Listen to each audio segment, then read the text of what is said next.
You know what it is.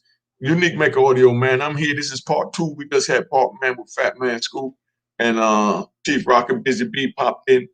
But this the DJ era where we're gonna talk about, the era of the DJs and what it was like. And of course, we got the legendary Ron G coming up in Zeke Black. You know what I mean? Just so y'all know what time it is. You know. So let me bring we're gonna bring Ron G up. Come on, Ron. What up? What up? What up? Ron Uh, G. all right. Mecca Audio. Mm, all right. All right. So Zeke, you got to come in the camera. Let's go, Zeke. You ready, baby? Yeah, All right. So we got Zeke Black here. What's up, baby? Ziggy Black. Yep. All right.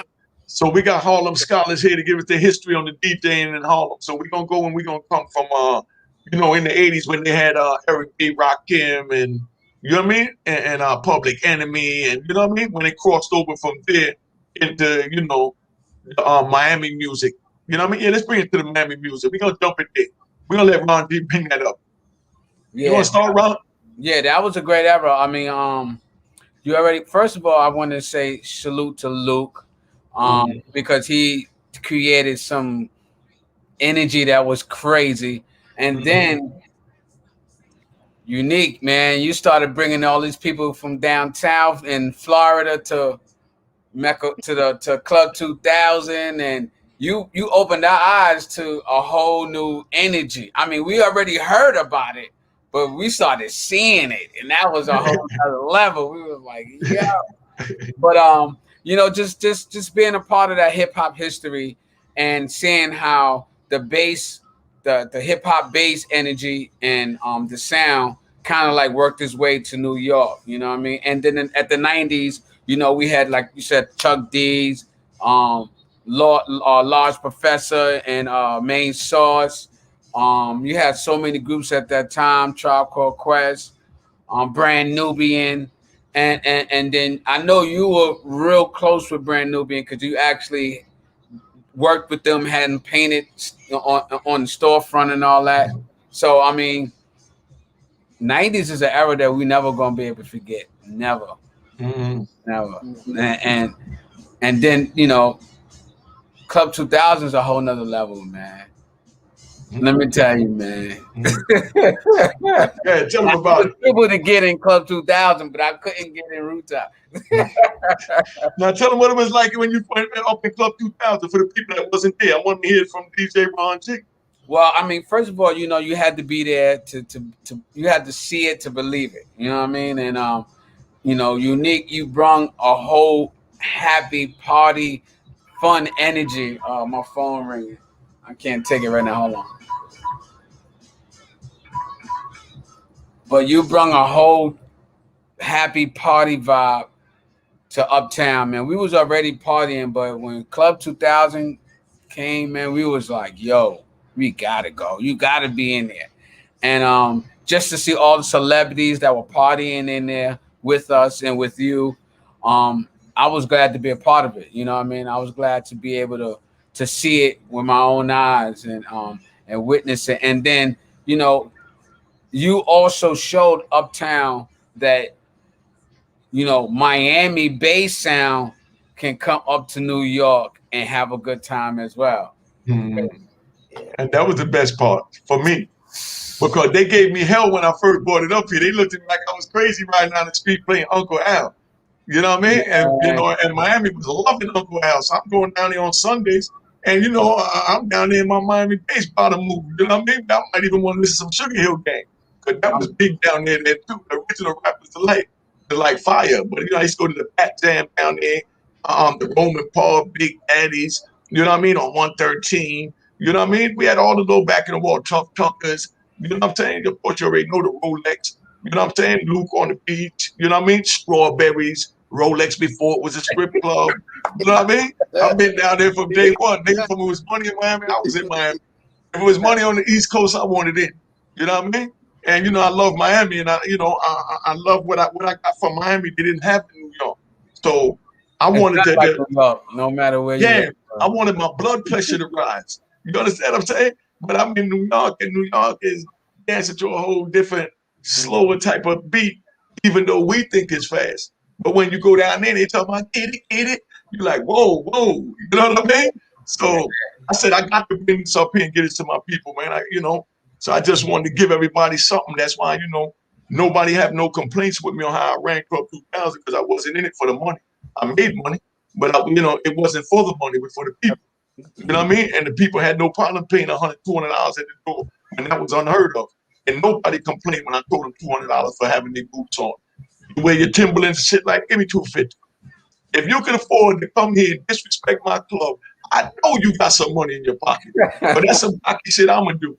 If I go to a nigga club and I'm wearing my boots, I'm gonna tell nigga, hey, take me 500, get out my face, you petty nigga. You know what I mean? So a nigga asked me for 250, that's a bargain. You know what I mean? And that's how I looked at it. It was a movement. It was a movement. It's funny because I remember my man, right, Sugar Hill Tone, Free Sugar Hill Tone. But he had the Rock Nation that's right now, the Spanish, like the OG1, Sugar Hill Tones, and all them in his club before they was Rock Nation.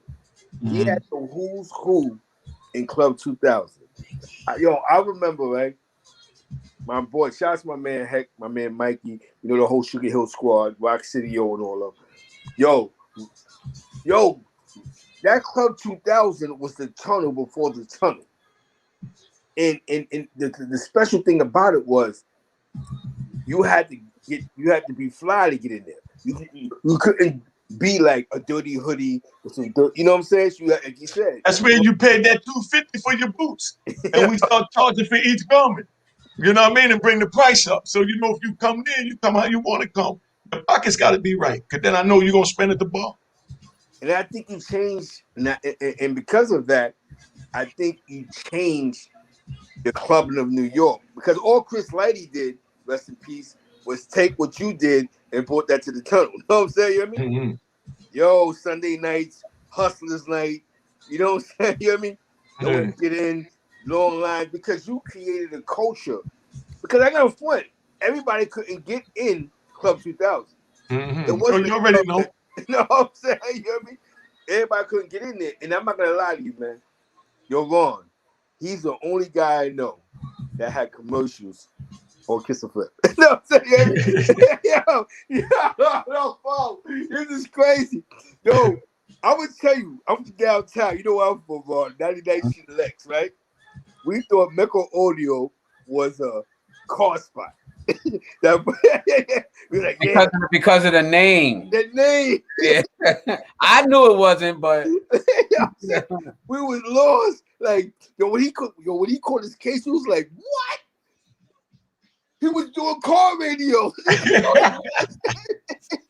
A hell of a lot. 255 keys worth of car radios. Oh man. But that era, man. But you know what's so dope though? Is that because the first physical conversation I had with Unique, he stopped the phone and he said, I like you, Zeke. You talking that shit I like. You know what I'm saying? You know what I mean? Because I was outside a little bit. And you know what's so funny, Ron, man? Is that being in Club 2000, all that played a part to your career. Because you can't talk about the whole Harlem did. I mean, Club 2000 gave me a certain energy, but just being in Harlem and growing up and seeing Unique and seeing some of the other people how they were moving and showing me the support with the mixtapes. Unique, you like you said, you used to come to my crib. You remember, you used to come to my crib. Like, yo, make sure you got that shout out on that. Hey, no. I was young. Look. Yo, we're all here. Y'all want to get up from the camera, but I got a picture with me in your apartment. You know what I mean? With my cousin Cox, with the three of us when I had on a white wife beater. And we was in there working on something, you know? Hey, but I'm gonna tell you one. This is how I used to go, right?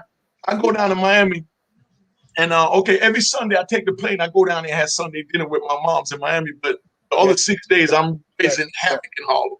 You know what I mean? I'm changing cars like I'm changing drawers. You know what I mean? I mean, Ron G right there, Zeke right there. I mean, I'm lighting it up. And then on Sundays I go down there to chill with my moms. You know what I mean? So I might want to drive with something real fancy. You know what I mean? So I might take the Lambo or the convertible black BMW drop top. You know what I mean? Or the green and white Z, or the green and white wide body, or the green MPV, or the beige MPV, or the yellow MPV. But I got choices. You understand what I'm saying? But now I'm down in Miami and I'm doing me. But when I'm driving down there, like in the Z or the wide body BMW, which rich white people was having that. That wasn't a ghetto car. You know what I mean? You'll see a rich white person, down there having it in South Beach. So when I go down there and I'm playing my music and I'm playing all what's that shit that was banging in the symphony and all that, Big Daddy Kane and all the rap music. When I'm playing all that, and the white people looking at me like, oh, what the hell is he playing? You know what I mean? So I said, let me come up and get some music that they used to that got my bass line. I went to Ron G's house and I told Ron G, like how Michael Jackson be singing with the high notes and everybody like Michael Jackson? Put a little bass beat behind that, a funky bass beat, but play the Michael Jackson where I could still enjoy my joint and kind of mix it in and blend it in. And that nigga became the greatest that ever done it, man. Yo, you know what I mean? For real. But that's why I love you, family, because listen, they can't even understand it, but they feel my words because I speak from my heart. When I was in Miami, son, and I'm driving down the street in my $100,000, $200,000 Ferrari, this ain't the brag. You know what I mean? But I'm playing a Ron G brand mix out on Collins Avenue. You know what the hell a black man like me feel like that can't read or write. You know what I mean? With everything in the goddamn world. And they singing some shit like Stephanie Mills, something in the way you make me feel, with a banging bass beat moving behind that joint, and Ron G yelling your name. I was God. Man. You know what I mean? I'm just keeping it 100. But I'm saying, but you made that moment for me with your music. You understand what I'm saying? And that's why I love DJs, man. You know what I mean? Because each song he played took me to a different mode. And his music would take you where he wanted you to take it, where he wanted to take you, but you still go where you want to go at the same time. But he got a course with his music, and wherever your mental is at, that's where you're going to choose to go. You know what I mean? But that's what the DJ do. The DJ, they play out when they do a mixtape, and they, you know what I mean? They got everything lined out to add up to something. You know what I mean? They riding it. They take time and pick out the records for a reason. And that's why I love my DJs, man. I go all out for them. You too, homie. I wouldn't have been able to do a lot of it at that time because you gave me the energy that I needed to keep going. Because at that time, growing up in Harlem, I needed somebody like such as yourself to say, "Yo, this is hot." Then you already know. I'll tell you in a minute. Yo, that's some bullshit. Yo. Make sure you say, unique with the white and green. And I, you know what I mean? I saw it for you, Unique, when you was locked up, right? Big Smooth, Big Smooth. So Big Smooth in the club, we in Albany at one time, right? Yeah. So Big Smooth, we walking around making his rounds. So he was like, yo, I fuck with Ron. So we watched the Smooth, right? So he goes to Ron. So Ron shot him about like 3 times. That nigga Smooth felt like he thought he was Michael Jackson for the day. That nigga was, yo, that's because Ron G, I'm gonna tell you something about Ron, man. But what I see, man, Ron is the most humblest DJ I ever seen. He don't let this shit get to his head, bro. Like Ron to be in the crowd, like, yo, what's up? Like, these other guys, they get a little retarded. You know what I'm saying? Yeah, but see, hold up. But see, that come from Ron coming up in our era when he was a child. He was up there with the gods of the game. So he's seen the now. Listen. So he's seen that. So he was an intelligent young man that knew to pay attention. You know what I mean? So he's more of an observer. Look how he's listening now and attentive. You know what I mean? To be where I was at, you got to know how to read people. You know what I mean? Ron played his position as a young man amongst gods. He didn't try to act like he was a god amongst gods. And that's the problem when they say there's too many chiefs and not enough Indians. You understand what I'm saying? Ron wasn't either one. He was just a young man watching. And then he took it and put his spin on it. Next I heard he did a joint with Zane. Then I heard he or a joint with Miss Jones. I'm like, Lil Ron J. Not Lil Ron J, but on the low side. You know what I mean? Then it went on and on from there. Yeah, that's what I'm saying. I'm proud of you, family. You know what I mean? Thanks, man. Thanks. yo, you know what? You want to know what? Like really, like Ron, man, Ron was breaking. Like, I'm not gonna lie to you. If Ron didn't break Nas, I don't care what nobody say. Nas won't be where Nas is at. Because when Ron, because Ron was super hot. When he dropped Live at the Barbecue, was when the world heard Nas. Nobody could have dropped them.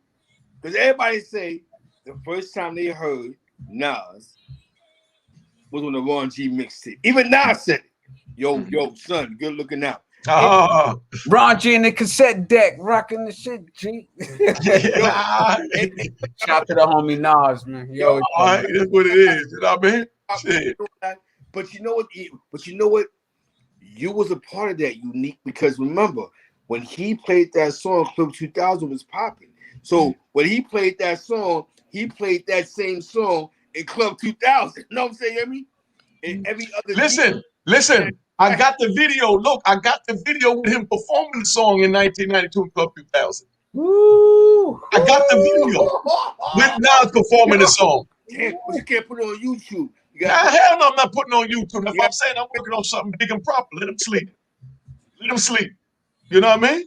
But you know, that's what it is. What was that question that was just up there on the screen? Thanksgiving 1992, we break into the pool room on 158th Street of Broadway across from Club 2000. Oh man, I remember that goddamn night. As long as y'all ain't doing it Club 2000. But anyway. Bro, Ron, like the first time that me and Unique connected, we used to kick it as a watcher. We talking to inbox. One thing I'm gonna say about Unique, he had all that time. That time didn't break him, bro. That nigga, Unique used to act like he's still free the way he talked. I know you ain't gonna tell me. I already know. Look. hey, look here, man. Yeah, man. He got 30 years ago. So, but you know what though? He didn't let jail break him, bro. Man. Even though he did all that time, he's back and he's fixing the cloth. Because all the parents that became gang related or whatever, that's paying attention, like, wait a minute, hold on. You know what I'm saying? Because I ain't gonna lie to you, bro. Like, I remember being a little nigga listening to, you know what I'm saying, those commercials on Kiss FM. I remember, right? I was an MC Shannon fan. It was weird. I was an MC Shannon fan. Shout out to Juice Crew All Stars. Like MC Shannon. Yeah, from that joint Symphony. That's why I mentioned it. I love that joint. Shout out to MC Shannon. But you know what's so funny though, man, is that Club 2000 was part of our culture. That had to have been the most diverse. Because I don't know how all this Black and Spanish war shit started. Because Club 2000 had everybody in it. You know what I'm saying? Everybody. Word. I had everybody part of this one. You know? What's this? We want to say the Trinidadios, the Future, everything that was cutting something was in that club together. True story. All right. You know what I'm saying? That era you can't never forget. Now, see, that what it was is that I was up there hustling, selling my coke up there on Broadway, and I was down on 8th Avenue selling my coke. So I was welcomed on both blocks. You know what I mean? So when they heard Unique on the party, they know Unique on 8th Avenue. So the Dominicans ain't had no problem with Unique friends coming up there because Unique from Broadway. You understand what I'm saying? And then my friends down on 8th Avenue, they ain't had no problem coming up there because they said the homie Unique up there, so I'm going up there. You know what I mean? So I was everybody's homie. You know what I mean? So when, It's 158 in Broadway. Is that Sugar Hill or Washington Heights? No, that's Washington Heights. That's 157 in Broadway. Yeah. Oh, that's the difference. Oh, okay. Yeah. You know, Sugar Hill is more over there by St. Nick and all that. Yeah, St. Nick. Yeah. I'm Convent, you know what I mean? Convent Ave, yeah. Okay, has any celebrity rappers reached out to you since you've been out? Nah, maybe I'm too real for them, son. You know what I mean? Young and asked if any celebrity rappers reached out to me. Nah, you know. But I'm here reaching out to you, you know? But, you know, that's where we at, man. But those was the days that changed the times. You know what I'm saying? Hip-hop. You're the reason why Black Sheep was able to put out Choice Is Yours, because Ron G put the song, you had the club, the hottest club. So when somebody performed in your club, they was co-signed in New York. See, what people fail to realize is, as a rapper in New York City, it depends on where you performed at if we made you official. Mm-hmm. If you performed at Club 2000, he a real nigga because Unique had him in the club. You know what I'm saying? You know what I mean? Or you knew that he was important, or they was on they were big. Now I'm tell you something though, man. Mm-hmm. I'm from a different time of Jamaicans. And Yeah, but those Jamaicans. no, but see, that's why I gave, like I said, the whole thing was to give the DJs a home, man. You know, when I opened up Club 2000, all the DJs came to DJ up in my club. I had Red Alert up in that joint, man. You know what I mean? Kid Capri, you know, SNS, Love Bug, Starsky. You know what I mean? Come on, man. Star Child DJ that make audio. Star Child. You know what I mean? And I ain't charged not one of them a dime to come in and make audio. I ain't never charged none of the DJs nothing to come and make audio. I just opened it up, put everything in there they needed, and put my cousin in there to engineer shit and let them do what they do. That was to get back to the people. I remember your Unique. You know, shout out to Mike Nice. Remember Mike Nice? Oh, definitely Mike Nice. That's Benjamin Sawyer. Yeah. Get it right. Original Buck. Wow. Yeah. You know, he used to hold me down over there. Yeah. You know what I mean? Minnesota, because all these guys grew up on the Ron G. You know what I'm saying? Like Minnesota and all of them. You know, Money Boss Players and all that, Diamond D and all of them. Shout out to them niggas from the Bronx. But I'm gonna tell you some real shit though, right? I remember when I was a young nigga, right? And I was listening. I was like, the Jamaicans, they should be like the Spranglers, the Jamaicans, the Rosses, the Jerry Curls. And it's crazy because out of all this shit, you had a fucking club that was crazy. Now, I'm going to tell you something, though. When you got bagged, it fucked me up emotionally. Because I thought it was really a fucking car shop. You know what I'm saying? Yo, Ron, I used to argue with niggas like, no, Mecca Audio is a car shop. They said, no, he's a king. He's stupid. But we do. How could you be in a club and get all the money you made and not one nigga try you? That's real nigga shit. I said, get the fuck out of here. Then when I went to Don Diva and all this shit, I said, what? Yo. I was like, yo. I said, yo, this is crazy. This guy will be in his own club. One thing about the Jamaicans, man, the Jamaicans is too cocky. So you know what I'm saying? He got me crying. His generation Jamaicans they wasn't racist. They was just too cocky. Bummer clock about that. Everything was bummer clock this. If you wasn't Jamaican, you was a bummer clock. If you wasn't part of the movement, you was a bummer clock. If you was voting against the movement, you was a bummer clock. It was bummer clock season. You know what I'm saying? Bro, you know what I'm talking about, bro. He's a bummer clock. She's a bummer clock. Everybody's a bummer clock. Everybody a bummer clock. You know what I'm saying? There's been times you been called the bummer clock. You know what I'm saying? You know what I mean? Crazy how, but you know, like I said, you know, that's why you have to understand about what Will is. He walked around New York. He don't have a preacher story. He don't have an Ivan story. He don't have, now no disrespect to them, but he doesn't have, it's not like they ain't throw me in the back of a truck. You know what I'm saying? You know what I mean? You know what I'm saying? You know what I mean? Bust me over the head 5 times. So what I'm trying to say is, he wasn't, what about the Jamaicans? They too cocky. Don't, oh God. I know my man should be tone to them is like, Unique be in the club for real. Like, it's his club, and he's in the middle of the dance floor, having the time of his life. That AOI shit was. You see all them pictures, right? He wasn't a hot stickum kids. Please try me. You know what I'm saying? That was his thing. I'm Jamaican. Please try me. I want to go. This is what I'm waiting for. I want one of you niggas to die. I mean, of course, you too crazy. That's one thing about the Jamaicans, man. His era, they make you feel fucked up when you black. Like, like, what are you talking about? Just when he talked to you, was like, come on, you're wrong. They used to be in the crib, they started talking to you, Ron, and you have to look at Unique and go, you know, I'm gonna shout you out 20 times because I can't take this no more. I can't take this no more.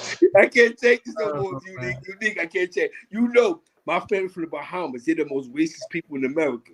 The old school ones, his parents, they don't like us at all. They think we're too free.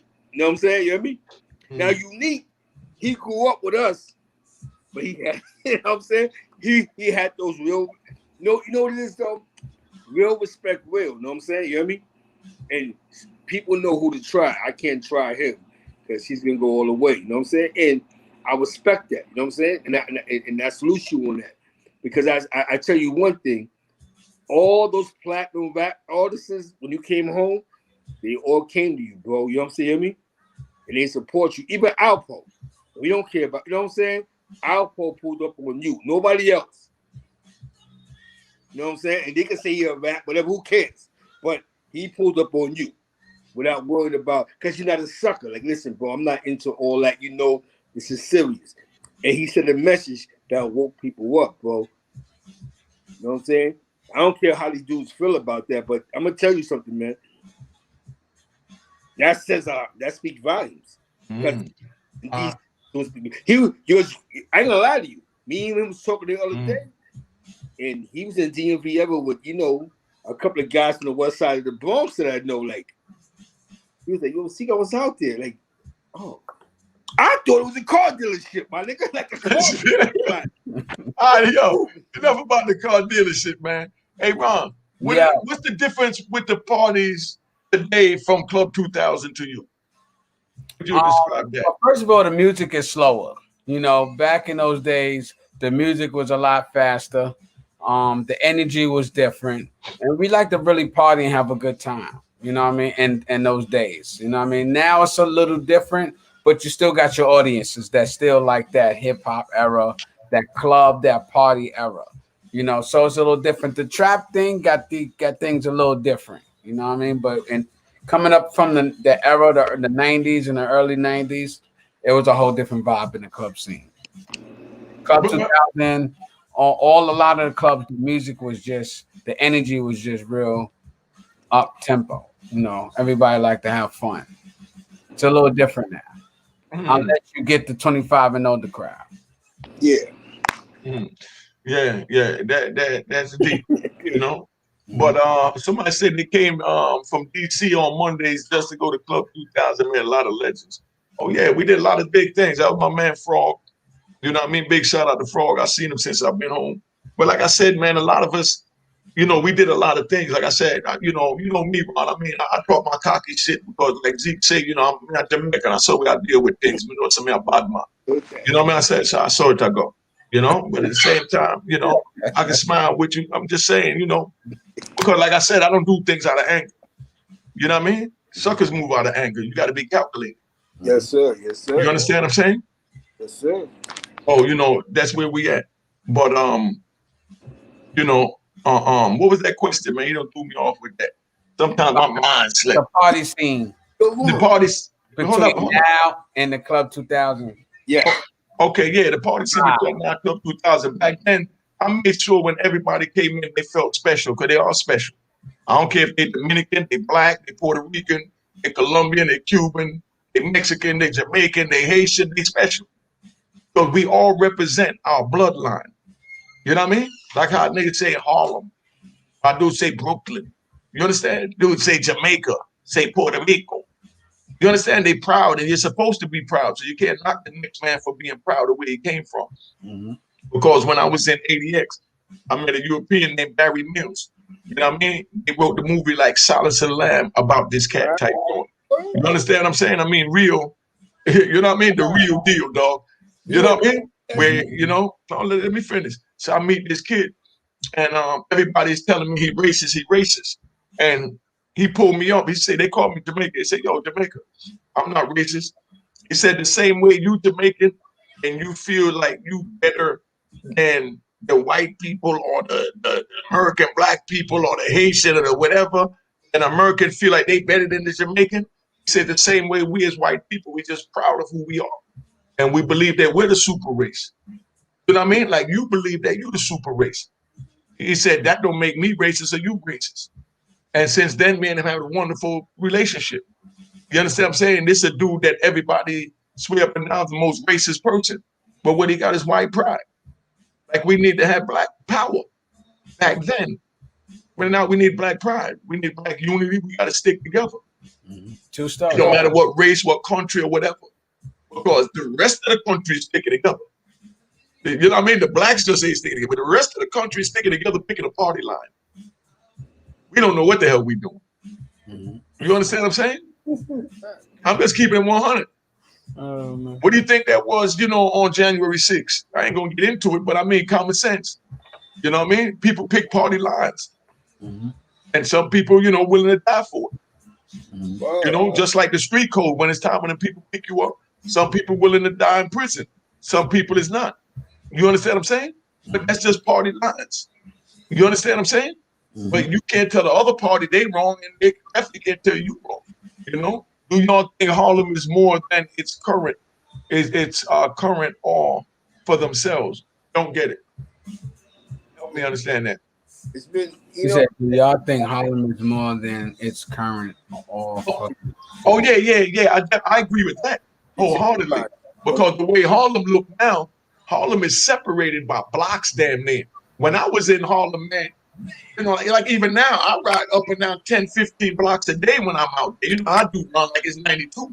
You know what I mean? When I run through Harlem. You know what I mean? But I know everybody love me. They shout me out. I shout them out. It's love, because when I was out here, I made sure everybody eat. And now they're the adults. You know what I mean? And ironically, they're also the grandparents, because they're my age. They're my friends, my comrades. They're kids that, like my kids that was left behind for the 26 years that I was gone, is now adults at, let's say, 26 or 35. Because they were between 1 and 9 when I got locked up. Yeah. You understand what I'm saying? So those kids is now parents who made my homies and my homies grandparents. That's how long I've been gone. So if a person don't want to listen to me when I'm telling you that it wasn't worth it, you blessed to have me even sit here and tell you what I'm telling you. You know what I mean? I wasted 26 effing years, man. I got a 26-year gap in my life, man. But you know what though, Unique, man? I had to talk with my man Fats. Fats, he from Gangsta Lou building. He go with Blue. He said, Blue, you got assassinated. I think come out some club on Amsterdam. You know what I'm talking about. You know what I'm saying? Blue. From over there, Sugar Hill. Fats said, look what Fats said. He said, yo, man, when Unique bought his bid, man, it may look crazy, but it saved his life, bro. Yeah. Because a lot of good brothers died after he got locked up. My brother died after I got locked up. You're 100% right. And that's why I'm gonna say this, man. You know what I mean? To my children don't even watch this. They watch it. But they don't understand. I've been gone 26 years. You know what I mean? Yes, that was by my youthful actions. And yes, I was wrong. And yes, I poisoned the community. But what are we gonna do today? Are we gonna harp on yesterday? Because the European soldier forget about, Michael Florida already. You understand? If they'll have their way, but they tell you to hold on to what we did in the crack era, to what Guy Fisher and them did in the heroin era. Don't forgive them. Hold on to their wrongs, but let go of our rights. And our black people say, yeah, niggas a monster. Oh, Guy Fisher a monster. You know what I mean? But look in the White House. Look at the House and the Senate. Check their background records. We all got our past, man. You know what I mean? But that's why I don't judge nobody. I don't care who to. Somebody asked, I said, Harlem club and party scene compared to Miami, respectively. Harlem and Miami, Harlem was some laid back, like really Fat Joe Captain when he made that song Lean Back. Because that's what niggas used to do in the after hours club. Niggas used to lean back. Niggas in New York wasn't tap dancing all over the floor, break dancing, all that dumbass shit. Let's get it right. You know what I mean? Now let's get that right. When they came up in Club 2000, it wasn't nobody backing up for nobody to goddamn windmill. You know what I mean? They backed up for a nigga, you know what I mean? To do what y'all call now that Harlem Shake and that type of thing. You know what I mean? Yeah. He just said that. That's why, you know what I love about Unique? He keep it all the way 100. The after hours spots. Yeah. Shit, and by either war. He's gonna go into y'all don't know he has real New York history. Yeah. Remember, he never got hurt. There wasn't no Tom Cross throwing the gun in his face. There wasn't. You're not saying names, but you know what? There was nobody trying to play him that y'all look up to in jail. You know what I'm saying? You hear me?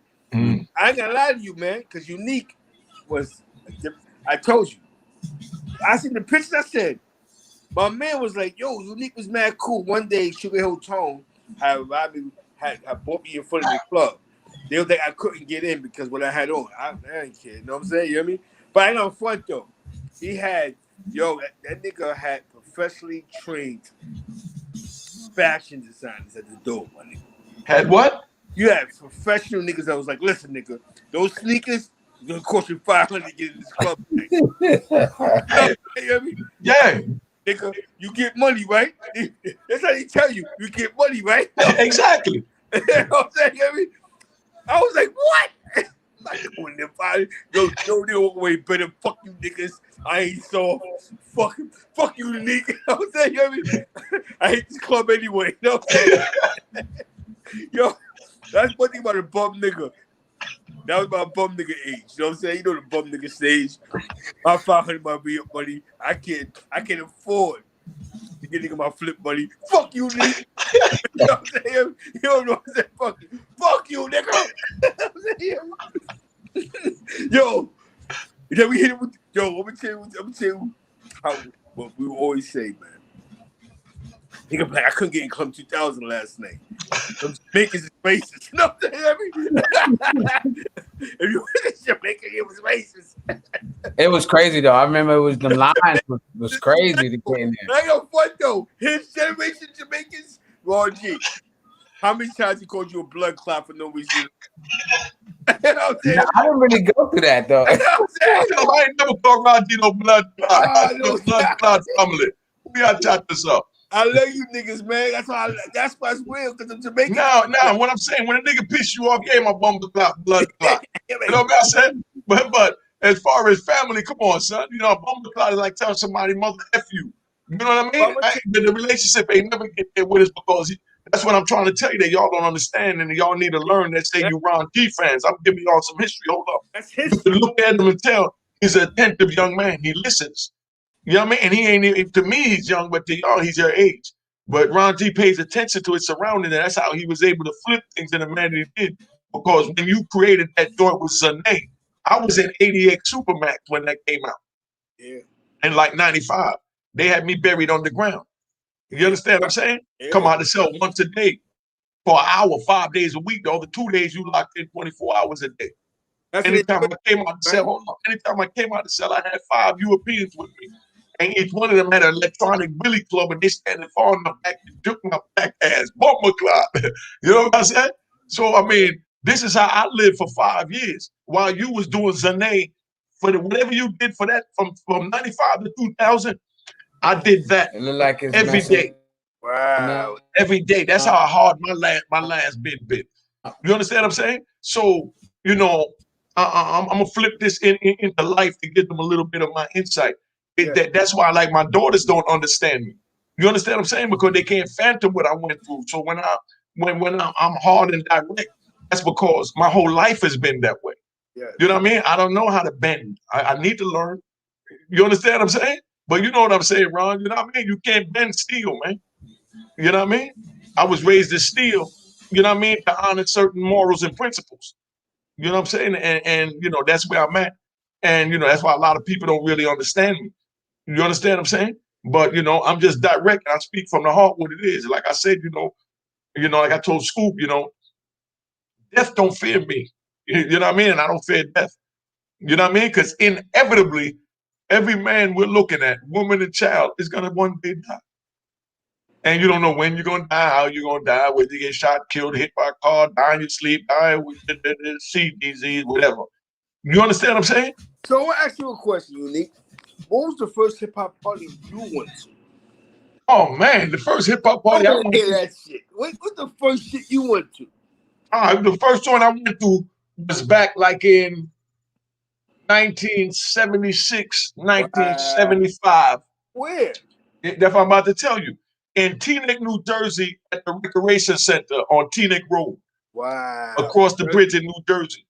I was there with my older brother that went in there. He was babysitting me and dragged me down there. So, you know what I mean? So, I creeped in there, grind on a couple of big butt girls and, did what little boys do that big girls let them do. What you had on that then? Converse All-Stars? What was the wear back then in 76? Oh, man. Back in 76, it wasn't nothing fancy. It was definitely the Chuck Taylors. The Chuck Taylors are the suede pro kids with the 3 lines on the side. Yeah. Or if you had money, but nobody even wore it, keeping it 100, except for the white kids in the schools out in Jersey. I'm talking about out in Jersey. With the Adidas shell toes. You know what I mean? And the Pumas. You know what I mean? Yeah. We didn't. The blacks were just getting the basic name brand, which was the Chuck Taylors and the suede joints that we could get for models for $9.99, which was a lot of money to our parents then. You understand what I'm saying? It was $9.99 for the Chuck Taylors and suede pro heads and all that. Wow. You know what I mean? So, of course we had that. And then, everything else it didn't matter because there was no fashion to follow. Only fashion they had back then was for the older guys, like my pop's age and stuff, where they had magazines they sent where they made the shirts with the big square collars that come down to their navel and shit like that. You know what I mean? With the silk material to feel like a pimp with the high heel boots. You know what I mean? The boots, men is wearing boots this high. Like all red pulled up like the girls wear the go-go boots. Men was wearing that in the 70s. Yeah. When I first went to the club, but they didn't wear that in the club because this was a little teenager joint. Yeah. You know what I mean? And then it crossed over. I say about 76, 77, wow. When hip-hop started. When hip-hop started, that's when Jersey got hip to shell toes and Pumas.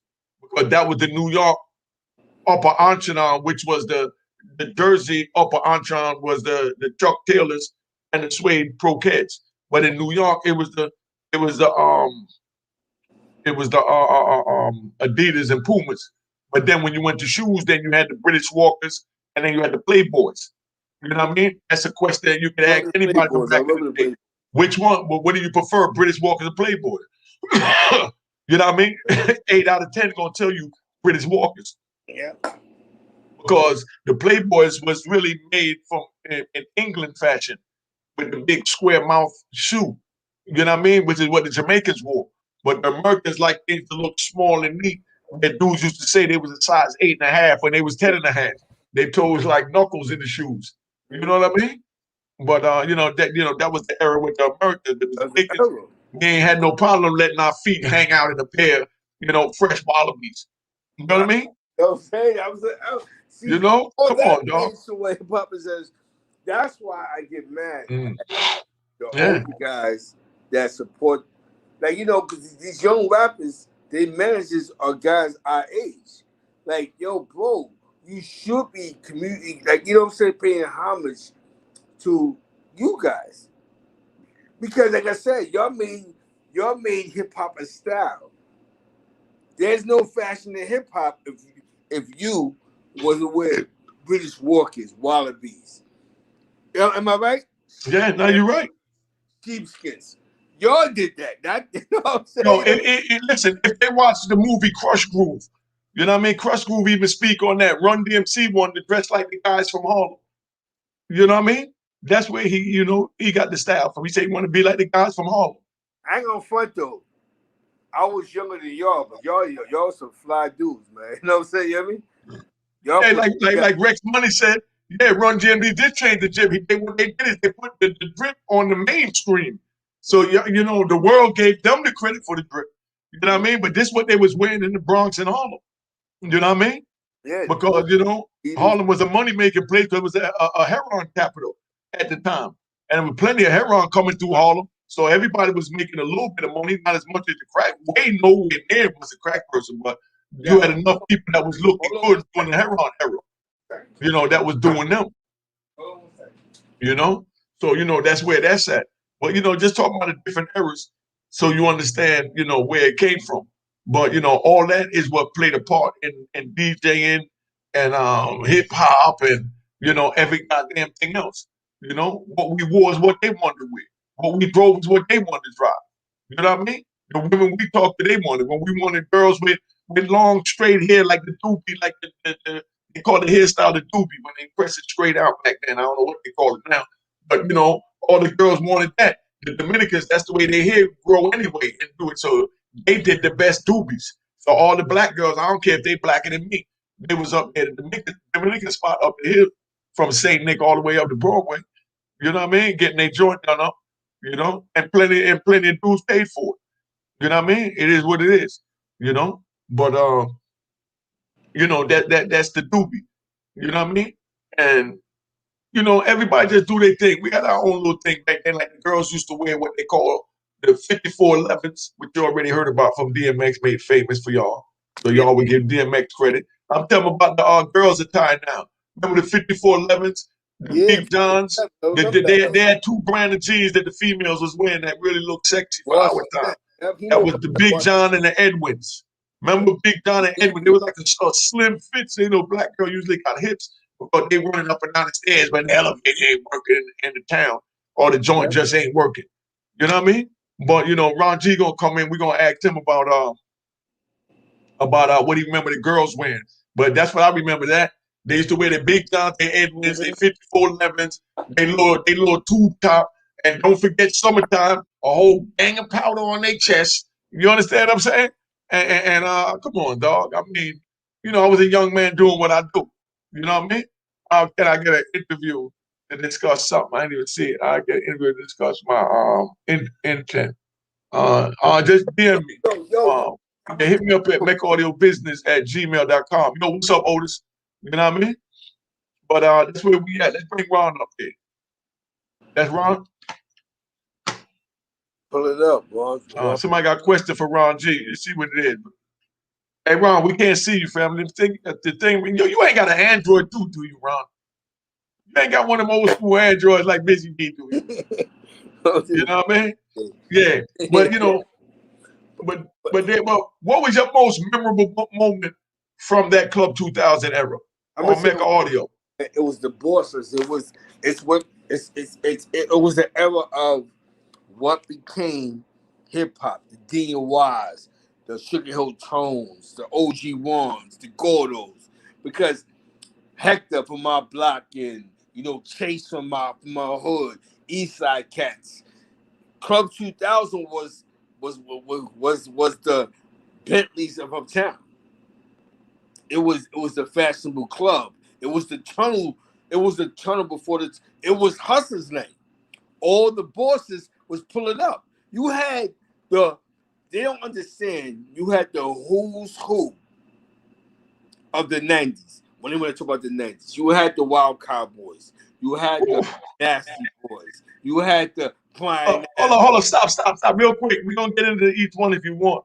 But we're gonna talk about the Wild Cowboys. The Wild Cowboys, they call them Wild Cowboys because it was a mixture of black guys and white guys that ran around in LTDs that was the same brand as the undercover DT and the FBI police would use. And they'll get the lights, put it on the top of the car, and pull your ass over middle of the night. And when you get pulled over the side of the road, you think it's the police, so you pull over, show me your ID. And this group of people that, you know, look like police, they jump out, kidnap you, throw you in the goddamn trunk, and call your crew leader, your crew lieutenant, and say, we got your boss. If you want him back, we want $100,000. That happened regular up and down the streets. You know what I mean? That was the Wild Cowboys. Yeah. You know what I mean? Yeah. Now, going about the rest, I just want them to know you saying some names so they understand, you know, what we had to survive through back then. You know what I mean? Do all that was the time, man. You know? Time, man. In the era that we was in, it was a little more intense. You know what I'm saying? So you had to be a little bit smart. But Club 2000 was the club that everybody went to. That was the club where everybody was able to you know, the bosses was able to have a good time and show love to each other in a spot like that. And you know what's weird is that, hold on one second.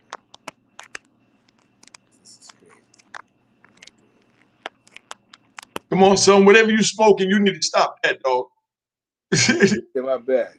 Whatever you smoke, yo, dog. Listen, no disrespect. You remember back in the day, you know, when a nigga be like, yo, hold on, dog, I'll be right back. Nigga go in the back here, then the nigga come out all straight face.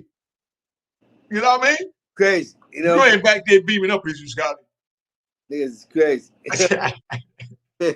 But I'm gonna tell you something crazy though, because I'm talking to Ryan in my joint. But you know what's so funny, Unique? You seen you was around that era, bro. Like you seen the era of, like you said, the rooftop. Dudes is upstairs doing what they was doing. You seen the ever change. You seen it go. It went from partying. Who would have thought that when it became an economic base across the whole Atlantic coast? You know what I'm saying? I mean, some shit that you seen on the west side of Manhattan. You know what I'm saying? You know what I mean? Like you know what I mean? And people understand that that party era really was a party era. You know what I'm saying? You know what I mean? I never understood that until now. Like, yo, that disco shit really meant something. You know what I'm saying? You know what I mean? Because you don't meet new bass heads in 2021 unless they went to college and started, you know what I'm saying? So the average bass head is old school, you know what I'm saying? You know what I mean? And it's crazy, bro. Hey, listen, man. But back then, bass heads wasn't how the bass heads now. Like they wasn't crackheads. Had money, huh? They wasn't crackheads. Yes. You know what I mean? Exactly. Hey, yo, but back then, right? I remember when they first started getting high. When they first started getting high, and I'm back. Hey, Ron, I'm gonna give you a little history lesson, Ron. All right. Back in the day, I'm gonna say about 1982, New York City, Harlem. They had a joint. Big shout out to Willie. I was just wearing his daughter's shirt. Go check out Willie Burger. Got a joint where Tanya is doing some shirts that got each one of Willie's clubs. Because, you know, Willie was the godfather of the After Hours Club. The same way I love the DJs. I love Willie. I kill a nigga with Willie. So, you know what I mean? Yeah, I'm saying, no, Willie made a nigga feel good. Willie gave a nigga a home. You know? I mean, yo, Willie, you know Willie, but they got the Willie Burger shirts. They got the SNS shirts, the Zodiac shirts, the rooftop shirts. You understand what I'm saying? They got the whole joint. You know what I mean? But Willie back in the day, man, it's like he's always been there, and he had a joint called 404 Club. You know what I mean?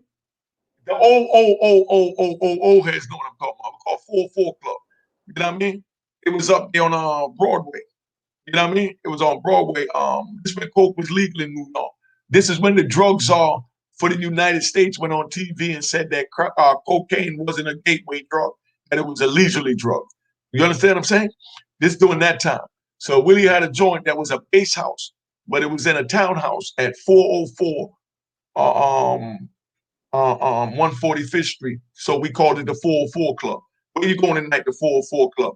Or you go up in there, they used to rent out pipes, torches, cooking bottles. You know what I mean? Certain dudes was up there selling. You understand what I'm saying? And you know, this was at the beginning before clubs. You know what I mean? That's when they had the after hours club. They had another spot back then called Triggers. You understand what I'm saying? I mean, you know, they you know, it is what it is, man. But Harlem was something else. You know, Harlem was definitely something else. You know, Ron Joint keep freezing up. That's that Android, son. Yeah, I said it be at finest sunset. That's that Android, man. Y'all go get your iPhone so you ain't got to deal with the bull crap. You know, but can you speak on your first hip hop influence? Well, who you influence or who I influenced? I mean, you have to ask them. I couldn't tell you who I influenced, but you know, I know a whole lot of people came through the joint. You know what I mean? But they'll have to tell you who felt that, you know, I was influential to them or not. You know what I mean? I think in my heart, like Fat Joe, Lord Finesse, you know, AG, because you was his style before they got record deals. You know what I'm saying? And you motivated them to be like, yo, I can get some money. And I'm not gonna lie to you, bro. Like, come in the camera, yo. Huh? There you go. Come in the camera. Yeah. Yeah. I don't know what. I think my computer's overheating. just start bugging out and start moving slow. I'm like, oh man. Hey Ron, they got a question for you. DJ Ron G, can you speak on that plaque behind you, the Fat Joe plaque? Okay, this is Fat Joe. This plaque right here, He produced it. y'all can see it. It's We Thuggin'. I produced the song We Thuggin' featuring Fat Joe and R. Kelly.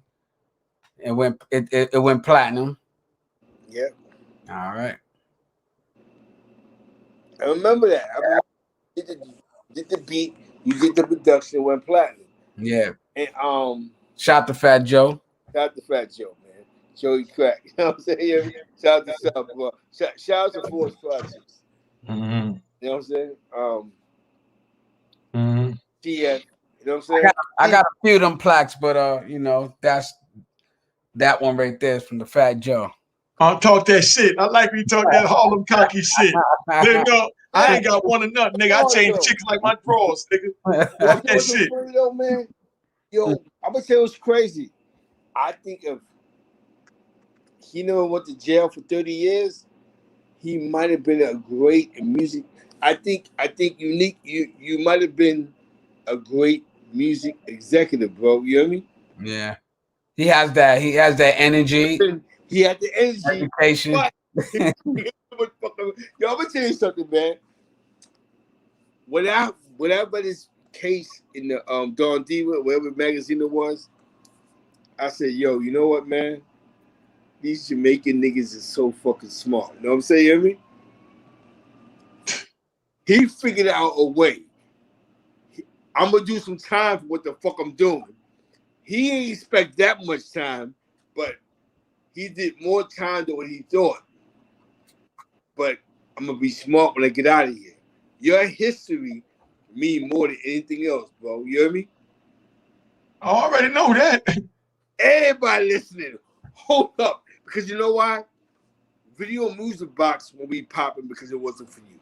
Nas won't be popping because of you. Everybody, anything that's relevant, brand new with you, because your club, bro. Your club gave niggas status. And the funny part was, in New York City, unless they knew you, everybody put you to not, you know what I'm saying? Like a legal base. I ain't gonna lie to you, you had commercials on Kiss FM. You telling me like I don't know it. like they wasn't playing hip hop every day back then. You know what I'm saying? You know what I mean? So to promote a hip hop club, it's crazy. Like, yo, Club 2000, yo, yo, you know what I'm saying? So you're unique, man. I just think that this approach of hip hop. But I don't know what. See, everybody said about Ben Bada. I said Ben Bada was never pushing hip hop. And everybody said, "What you mean by that?" He pushed that electronic shit, and that's how he gets his money. He gets his money off of all that AEIOU shit. You know what I'm saying? His money is not off of hip hop. He just had the first hip hop movement. You know what I'm saying? But Ben Bada is not a part of what Ron G did, what you did, because Ben Bada thing is European. Herbie Hancock and all that other dumb shit. You know what I'm saying? It's all hip hop though, but it's just that Ben Bada had a different mindset. Ben Bada is not the king, is not the father of hip hop. He's the father of that techno shit in the hood. You know what I'm saying? You hear me? Ron G, answer that question. Ron G, what would be your cover song for a hip hop run event? What would be my cover song for a hip hop run event? Yeah, I seen you reading it. Let's get with your thoughts. What's your thoughts, bro? Very interesting. Not the movement, music wise. What year? We're talking about the beginning. Not when Michael Jackson did the moonwalk. Before that. I would say Grandmaster Flash and Melly Mel. Yeah. I would say Mr. Magic, right? Yeah, I would say Freedom. You know, that type of vibe. I mean, I grew up listening to Spoonie G. You know about Spoonie G? Yeah, you know about Spoonie G.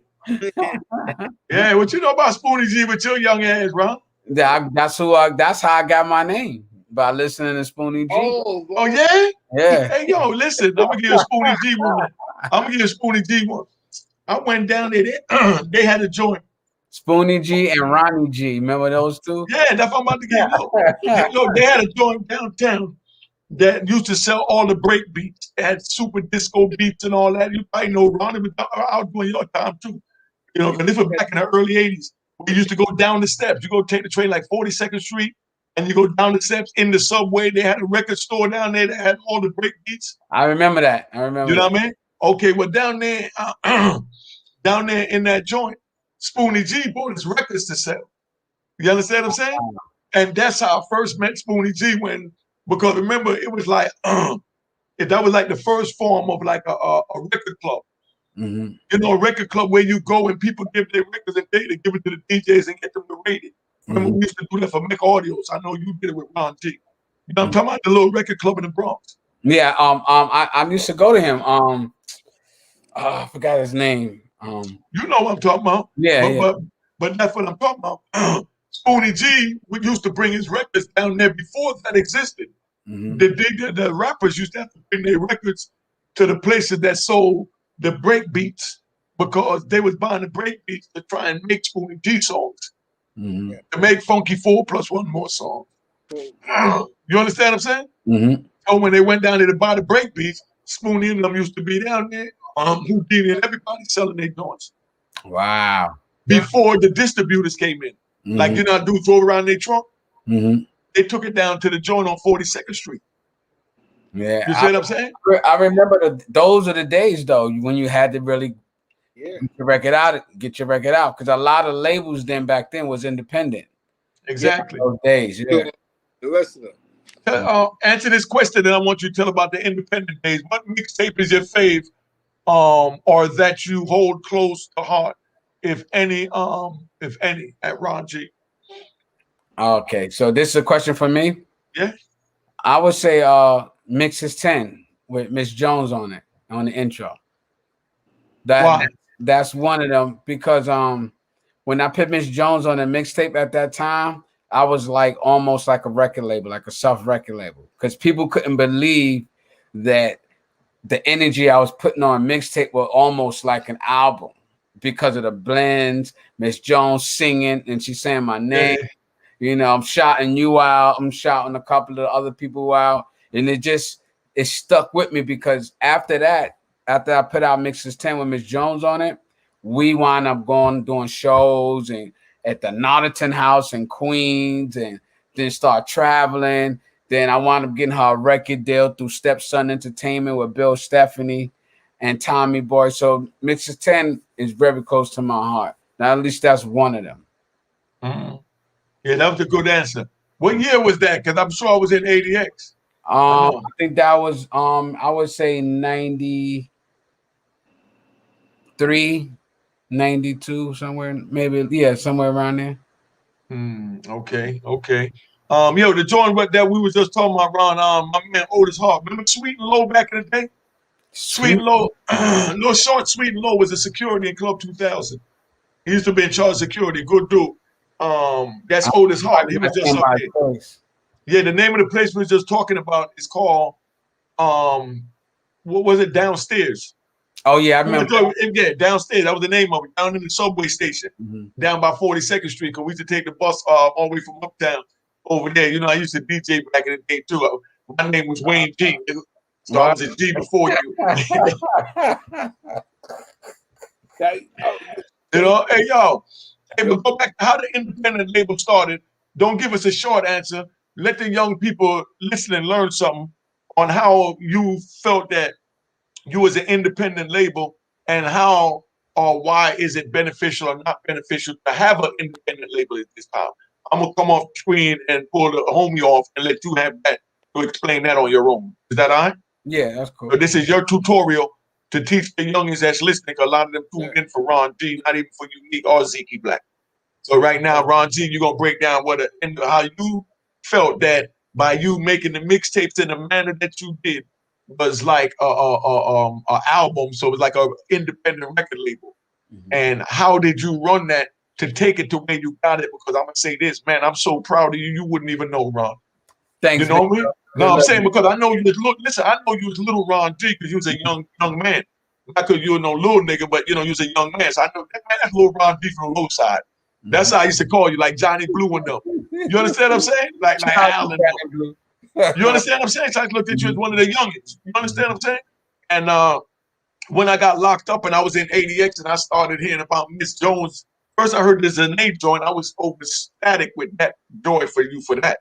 You know what I mean? And you got into the game and then you broke Miss Jones. You understand what I'm saying? And that's where I heard your name rising at. And I was just so proud, man, that you know that I knew you as a young man and nobody knew which direction your life was gonna turn. Because you could have picked up drugs too, because you was in the middle of it with us. You know, all you had to do was ask, you would have got it. You understand what I'm saying? From anybody. I ain't saying from me only. You know what I mean? I'm keeping it 100. You understand what I'm saying? Because Ron was a good young man. You know what I mean? And you know, if you gave him something, you wouldn't have to go kill him. Definitely didn't. You know what I mean? But you try and weigh these things out when you're dealing with people that keep the murder rate down. You know what I mean? but anyway, no, but serious business though, Ron, I was so proud of you, man, when I was in ADX. I said, man, little Ron G, I kept asking my people, little Ron, you sure little Ron G? And I knew you could do it, but I was just like, man, I can't believe that the homie made it because, you know, I watched you, man. I know you when you first started. You understand? Then my life just got stuck still. You know what I mean? So even though mine was stuck, to watch yours grow was a blessing. To watch my homies grow was a blessing. You understand what I'm saying? And I'm just so proud of you. That's why when I decided to do the Mecca audio stand, I ain't want nobody else but you. You understand what I'm saying? I appreciate that too. You know, I ain't want to even do whatever I do after that with it. I'm gonna do, but that joint from in there, you know what I mean? You family, man. You know what I mean? You know, I was in the high side. You know what I mean? Yeah. But go ahead and answer the question. I've been up here too long. Go on, I'm gonna take us off. Do you remember the question, right? Yeah, about the self record label. Yeah, and then so you're gonna teach the youngins about the do's and don'ts or ifs or should nots of running an independent label. Because everybody want to say they're independent nowadays. You know what I mean? Well, the thing with independent labels is you got to know, first of all, you got to know the business.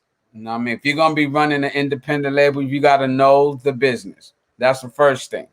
Right now, independent labels right now are doing a lot better than they were several years ago. And that's because that the distribution deals are out there and you got the social media platform where you could promote yourself and still sell a record or two independently.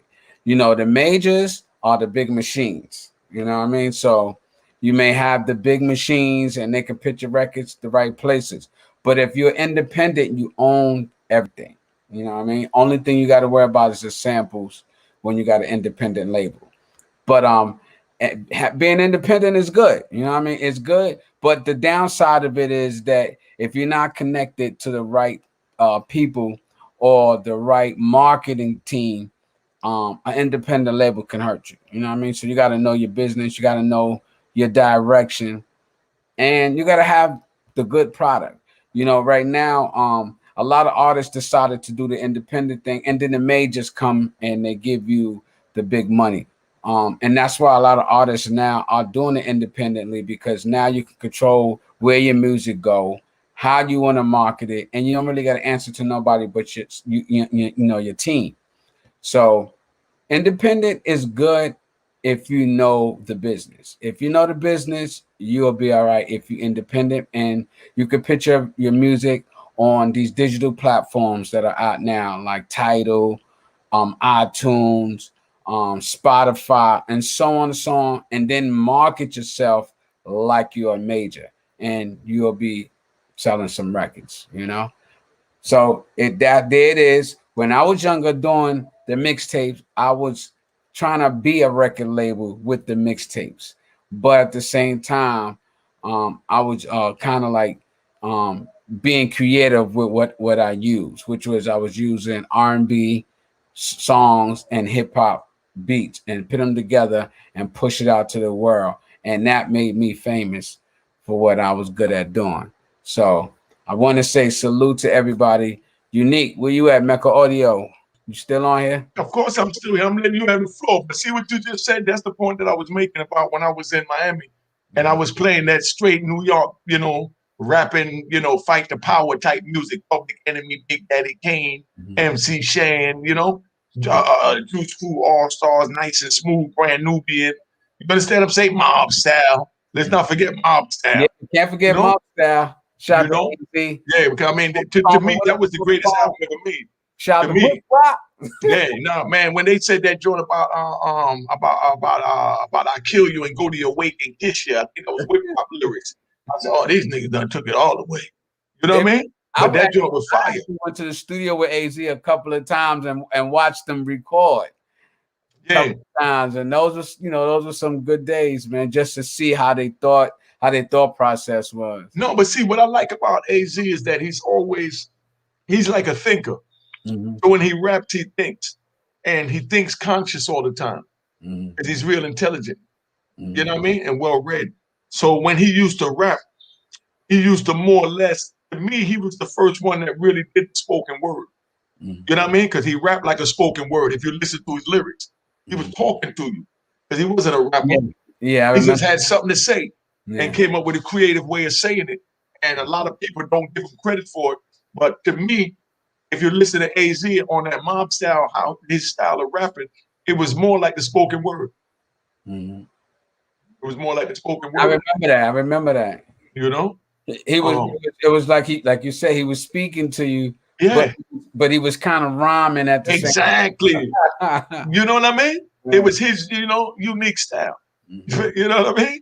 But we've been up here long enough, man. Yo, Ron, thanks for coming in. Answer this last question, Ron.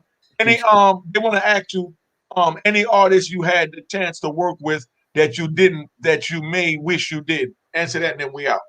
Okay, Ron G. Any artists you had the chance to work with that you didn't, that you wish you did? I'm trying to be clear about that. What they mean? In other words, who you wish you worked with that you didn't, or maybe you had a chance to work with and you didn't do it, and you wish you did work on it. Everybody got something that they passed up that they felt they shouldn't have passed up. I would say an artist that I really wanted to work with was Mace. I really wanted to work with Mace. Would have been nice. I didn't. I know Mace came to my crib a couple of times and we did some freestyles. But I was really trying to work with him to make, get production on his album and stuff like that. And Tupac. Like, I know Tupac came to my crib and I did the freestyle. He did the freestyle for me. But I had a dream of just actually doing a few tracks on his album. You know what I mean? So, and Biggie, I had actually did music for Biggie, but Puff didn't use it at the time. So they paid me for it, but they didn't use it. So, it's in this business, you're going to go through that. You're going to work with people. My phone is going up the racks. Hold on. Yeah.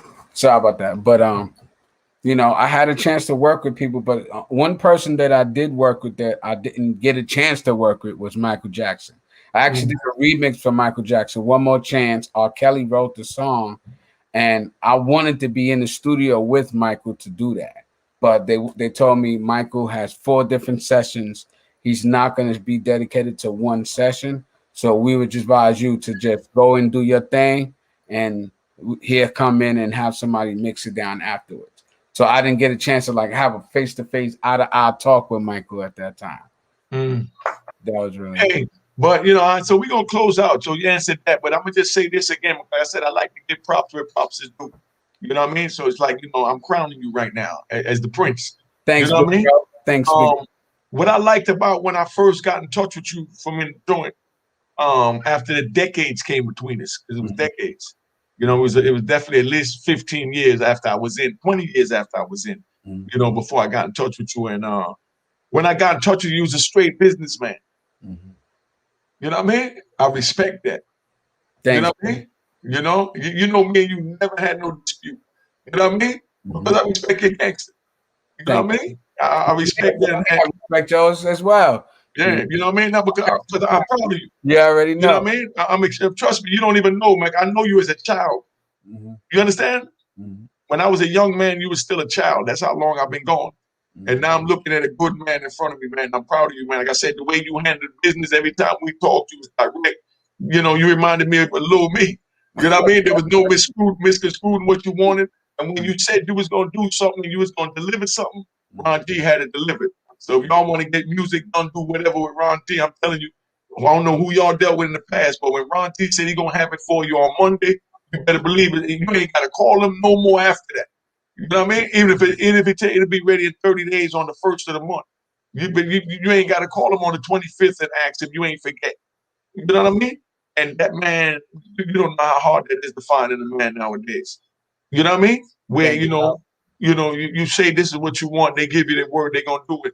And they get done when they say they're going to do it instead of a million excuses or, as they say, reasons why. Mm-hmm. You know, and for that, man, I'm proud and honored to watch you grow up, man, into the man that you are, man. You're truly a king, man. Right. You're a king in your craft, man. And I think you. you're one of the underrated DJs. Mm-hmm. You know what I mean? For real. Because you put in a lot of work. Like I said, I was in ADX hearing about you in the middle of Colorado. You understand what I'm saying? So for me to hear about you there, your name had to have been ringing in the 90s. So I look at it like you're one of the underrated, you know what I mean? Real legends of the game. But always remember, you know what I mean? They're going to come back and get you. But like you said, you're the youngest in charge. You still look like you're 20-something. You know what I mean? Them niggas hate that off the rip. Man, I'm getting there. No, I'm dead ass. Them niggas hate that off the rip. You know what I mean? Meaning I don't look like I'm damn near 60. They hate that. You know what I mean? Yeah.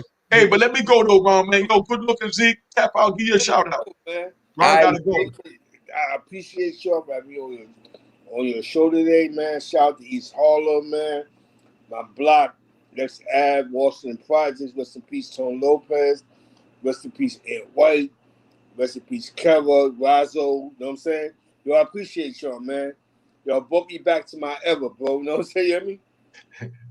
All right. Thank you for sharing it with my family, son. All right. Love you, big bro. All right. Love you, Ron. All right. We out. All right. Let me tap out. Bong.